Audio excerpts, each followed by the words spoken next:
மகாபாரதத்தில் மிகவும் முக்கியமான கதாபாத்திரங்களுள் கிருபாச்சாரியார் மற்றும் துரோணாச்சாரியார் ஆகியோர் குறிப்பிடப்படுகிறார்கள்.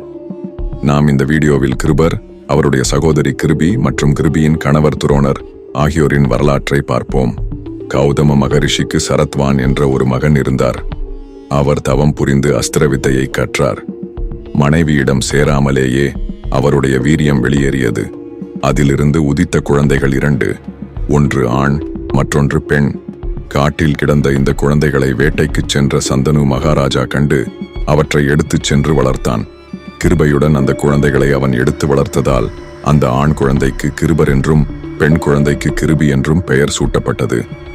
கிருபரும் தன் தகப்பனாரைப் போலவே இயல்பாகவே அஸ்திர வித்தையில் பற்றுள்ளவராக வளர்ந்தார். அஸ்திர வித்தையின் பிரிவுகளை நன்கு கற்றார். பிறருக்கு கற்பிக்கக்கூடிய தகுதியையும் பெற்றார்.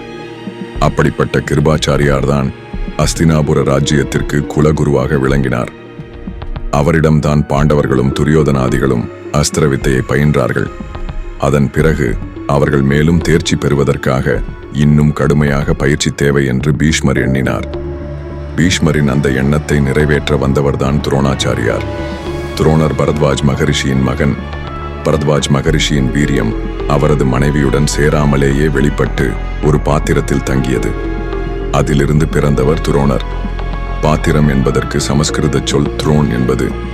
அக்னிவேஷ்யர் என்பவரின் ஆசிரமத்தில் தங்கி துரோணர் அஸ்திர வித்தையில் பயிற்சி பெற்றார். அப்பொழுது புருஷதன் என்ற மன்னனின் மகனாகிய இளவரசன் துருபதனும் அதே ஆசிரமத்திற்கு வந்து வில்வித்தை கற்றான்.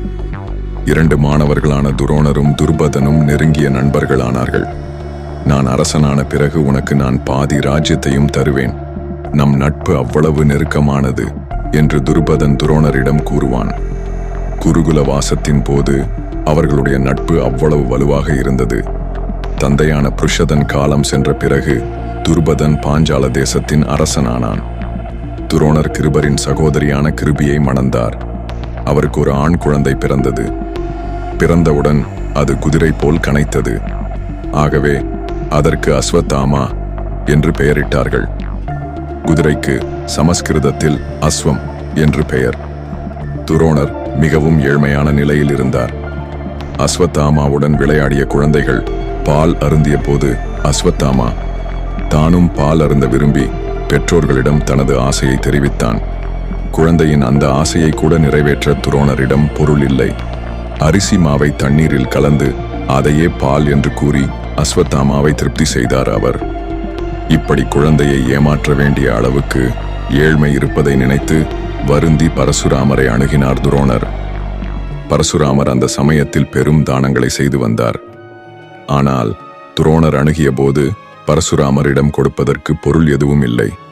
எல்லாவற்றையும் தானமாக கொடுத்து விட்டார். ஆகையால் பரசுராமர் தன்னை அணுகிய துரோணரிடம், எல்லாவற்றையும் எல்லோருக்கும் அளித்து விட்டேன். இப்போது என்னிடம் இருப்பது என்னுடைய அஸ்திரங்கள் மட்டுமே. அதை உமக்கு கொடுக்கிறேன் என்றார்.